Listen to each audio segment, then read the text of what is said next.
Magandang hapon sa ating lahat at narito ang ulat sa lagi ng panahon ngayong hapon ng Biyernes, December 26, 2025. Base nga sa ating latest satellite animation, patuloy pa rin nga umiiral ang northeast monsoon sa buong Luzon. Samantalang easterlies naman o yung hangin na galing sa Pasipiko ang siyang umiiral sa nalabing bahagi pa ng ating bansa. Sa magiging lagay nga ng panahon bukas, asahan nga natin na dito sa may Batanes at Babuyan Islands dahil nga sa patuloy na epekto ng northeast monsoon ay makararanas ng makulimlim na panahon at may kasamang mga pag-ulan. Sa bahagi naman ng Apayao, Mainland Cagayan, hanggang dito sa may Isabela, asahan din natin yung mahihinang mga pag-ulan dala ng northeast monsoon. At sa nalabing bahagi pa ng Luzon, asahan natin yung bahagyang maulap hanggang sa maulap na kalangitan at mga pulong-pulong mahihinang mga pag-ulan na dala rin ng northeast monsoon. Ang temperatura nga dito sa may Northern Luzon nananatiling mababa na kung saan sa may Tuguegarao, maaaring umabot 22 hanggang 28 degrees Celsius, sa may Lawag 24 to 30 degrees Celsius at sa may Baguio City, maaaring umabot 16 to 22 degrees Celsius. Dito naman sa Metro Manila, maaaring umabot 23 to 31 degrees Celsius. Sa magiging lagay naman ng panahon dito sa may bahagi ng Palawan, Visayas at Mindanao, patuloy pa rin nga yung magandang panahon, generally fair weather, asahan lamang yung tsansa ng mga pulo-pulo at mga panandali ang mga pagulan, pagkidlat at pagkulog.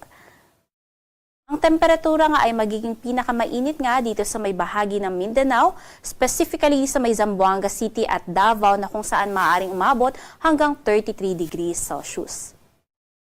Sa magiging lagay naman ng panahon sa susunod na 3 araw dito sa mga piling lugar sa Luzon, asahan nga natin na sa may Legazpi City at malaking bahagi ng Bicol Region.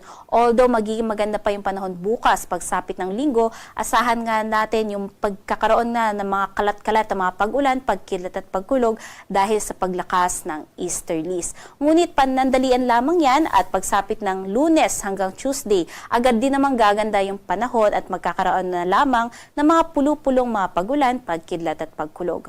Dito naman sa may Metro Manila, asahan pa rin yung patuloy na magandang panahon, pwera na lamang sa tsansa ng mga pulo-pulong mahinang mga pag-ulan dala ng northeast monsoon. Ngunit pagsapit nga ng Lunes hanggang Tuesday, ang sistema nga o yung northeast monsoon ay bahagyang aatras at mapapalitan na nga yan dito sa Metro Manila at malaking bahagi ng Central Luzon ng easterlies na siya magdadala ng mga pulo-pulo at mga panandali ang mga pagulan, pagkidlat at pagkulog. Sa may Baguio City at sa malaking bahagi ng Northern Luzon, asahan pa nga rin natin yung patuloy na pag-iral ng hanging amihan na siyang magdadala din ng pulo-pulo at mahinang mga pag-ulan. Dito naman sa may bahagi ng Visayas, dahil nga sa paglakas ng easterlies, pagsapit ng linggo hanggang Lunes, magkakaroon na nga rin ng mga kalat-kalat na mga pag-ulan, pagkilat at pagkulog at makulimlim na panahon sa may Tacloban City at malaking bahagi ng Eastern Visayas. At gaganda rin agad yung panahon pagsapit ng Tuesday. Samantalang asahan din natin na sa malaking o natitira pang bahagi ng Visayas, patuloy pa rin nga yung magandang panahon at andyan pa rin yung tsansa ng mga pulo-pulo at mga panandali ang mga pagulan, pagkidlat at pagkulog. Dito naman sa bahagi ng Mindanao, asahan nga natin na sa susunod na 3 araw, malaking bahagi pa rin ng Mindanao ang makararanas ng magandang panahon. Pwera na nga lamang sa may Caraga Region na kung saan nakikitaan natin ng pagkakaroon ng mga kalat-kalat na mga pag-ulan, pagkidlat at pagkulog, pagsapit ng Lunes hanggang Tuesday dahil nga sa epekto ng easterlies. Sa magiging lagay naman ng ating karagatan, meron tayong nakataas na gale warning. Nagsisimula nga yan dito sa may seaboards ng Cagayan, northern seaboards ng Northern Luzon, hanggang dito sa may western seaboards ng Northern Luzon, mula dito sa may seaboards ng Ilocos Norte hanggang sa Ilocos Sur, specifically nga pababa hanggang dito sa may parte ng Santiago. Kaya inaabisuhan po natin ang ating mga kababayan dyan, especially nga yung maliliit na sasakyang pandagat, na ipagpaliban po muna yung paglalayag sa mga areas na yan dahil napakadelikado ng pagtaas ng pag-alon. At sa nalabing seaboards nga ng Luzon, although wala tayong nakataas na gale warning, makararanas na mga katamtaman hanggang sa matataas na mga pag-alon na kung saan maaaring umabot yan hanggang 3 meters. Kaya iba yung pag-iingat po sa paglalayag dyan, lalong-lalo na nga yung ating mga isda at maliliit na sasakyang pandagat. At sa nalabing bahagi nga ng seaboards ng ating bansa, asahan lamang yung banayad hanggang sa katamtamang mga pag-alon.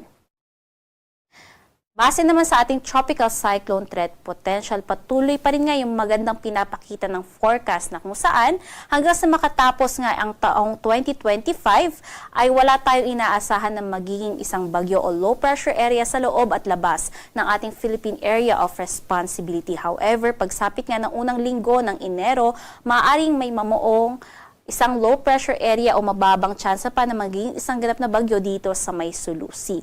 Kung hindi man ito mamumuo at magiging isang low pressure area, maaari na isa itong parte ng Intertropical Convergence Zone. Kaya muli, patuloy po tayo umantabay sa mga updates ng pag-asa hinggil nga sa mga aring mangyari or maaring mamuo ng mga bagyo o low pressure area sa loob at labas ng ating Philippine Area of Responsibility. Dito sa Kalakang, Maynila, ang araw ay lulubog na alas 5:35 ng hapon at sisikat bukas ng alas 6:19. Manatiling may alam sa lagay ng panahon at bisitahin ang ating mga social media pages dito sa may X, Facebook at YouTube at i-search lamang ang DOST Pag-asa. At para sa mga karagdagang impormasyon ay bisitahin ang ating website pagasa.dost.gov.ph at panahon.gov.ph. At yan ang latest mula dito sa Pag-asa Weather Forecasting Center. Charmaine Varilla, nag-uulat.